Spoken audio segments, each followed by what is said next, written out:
Hey GolfPass, I'm Clay Ballard, and I have a great tip for you today. No matter your flexibility, you can be stiff as a board, you can be 30 years old, or you can be 70 years old. This is going to help you to absolutely max out your distance and get tons of power the easy way. All right, so the first thing, and what I grew up trying to do with my swing, is I was always taught to keep some flex in my right leg.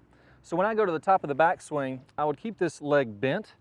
You see that nice angle between my lower leg and upper leg? And I would keep my knee facing forward. And what this does is it restricts your hip turn. So if I do this and I keep that flex, I can probably only turn my hips about 20 or 30 degrees before I'm completely locked up. Now that's a real issue in the golf swing, because if I keep that flex, I can only get to about here with my shoulder turn. I can only get to about here with my backswing. If you're somebody like me that is really tight, you just can't go any farther back than that comfortably. So what I want you to do is something a little bit different. I want you to go ahead and straighten this right leg as you make your backswing. So feel like you're pushing into the ground. That's going to turn that hip back. And then here's the secret part with that. The part that really, really matters a lot. It's actually my left foot.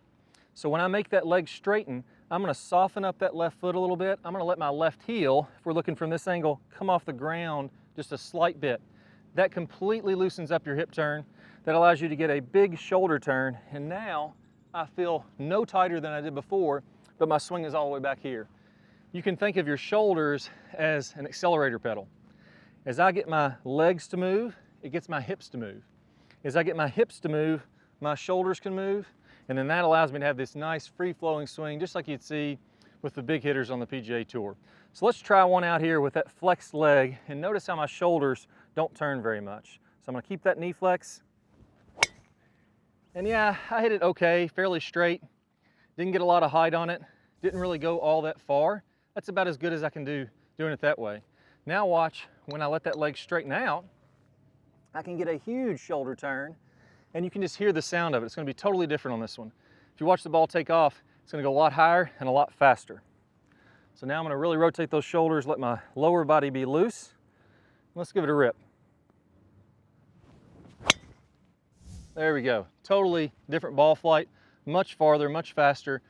That one's going to be 40, 50 yards farther than the one before that. Now, that really frees you up, but there's one more misconception that can throw you all out of whack. You got the speed now we need to add some synchronization to it. So in the backswing, we've all been told that the weight shifts to the right in the backswing, and then in the downswing it shifts to the left as you come through the shot. Well, in reality, that's not right. We've learned by using some real high-tech stuff like force plates that your weight actually begins to shift to the left as you're still swinging back.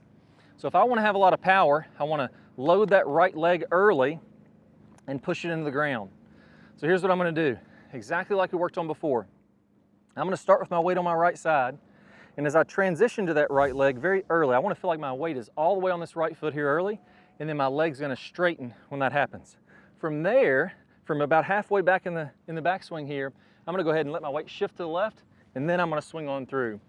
So almost every golfer I've ever worked with gets to the right way too late.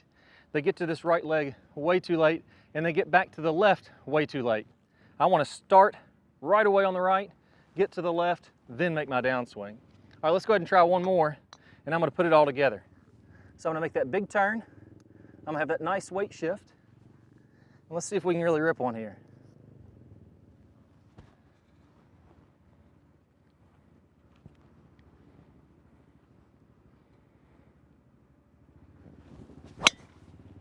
There we go.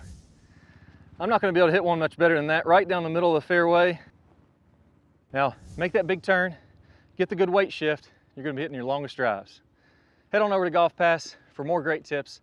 I can't wait to see you in another video.